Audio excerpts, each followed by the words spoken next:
Hi சுட்டீஸ், இன்றைக்கி நம்ம ஒரு தொப்பி வியாபாரி கதை தான் பார்க்க போகிறோம். கதைக்குள்ளே போகிறதுக்கு முன்னாடி சேனல் சப்ஸ்கிரைப் பண்ணி வச்சுக்கோங்க. அப்போ தான் நிறைய கதை உங்களை வந்து சேரும். ஒரு ஊரில் ஒரு தொப்பி வியாபாரி இருந்தாராம். அவர் ஊர் ஊராக போயிட்டு தொப்பி விற்றுட்டு வருவாராம். இவர் இந்த வேலையை தான் செஞ்சிட்ருக்காரு. அவர் நினச்ச மாதிரியே அவர் கொண்டு வந்து எல்லா தொப்பியும் விற்றுட்டு அவர் சம்பாதிச்சுட்டு மற்ற ஊருக்கு கிளம்பலாம் அப்படின்னு சொல்லிட்டு ஒரு காட்டு வழியாக கிளம்புறாரு. அப்போது அவர் மனசில் நிறைய ஆசைகளை வச்சுட்டு கிளம்புறாரு. மீதி இருக்கிற தொப்பிங்கெல்லாம் விற்றுட்டு நம்ம பசங்களுக்கு தேவையானதெல்லாம் வாங்கி தரணும் அப்படின்னு நினச்சிக்கிட்டே அந்த காட்டு வழியாக பக்கத்து ஊருக்கு போயிட்டுருக்காரு.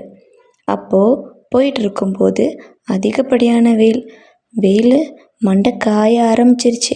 சரி, இந்த வாழை மரத்துக்கு அடியில் கொஞ்ச நேரம் ஓய்வு எடுத்துட்டு அப்புறமா கிளம்பலாம் அப்படின்னு நினச்சிட்டு அந்த தொப்பி வியாபாரி கொஞ்ச நேரம் ரெஸ்ட் எடுக்கிறாரு. அப்போ என்ன ஆச்சுன்னா அவர் அந்த டயர்டில் நல்லா அசந்து தூங்கிடுறாரு. அவர் தூங்கிட்டு இருக்க நேரத்தில் மரத்துக்கு மேலே அந்த குரங்குங்கள்லாம் வந்து அவரோட தொப்பி வச்சுருந்தார்ல அந்த கூடை, அதில் இருக்கிற எல்லா தொப்பியும் எடுத்துக்கிட்டாங்க. ஆளுக்கு ஒரு தொப்பி போட்டுக்கிட்டாங்க. அந்த குரங்குங்க அதை போட்டுட்டு ஜாலியாக விளையாட ஆரம்பித்தாங்க. அதுக்கப்புறம்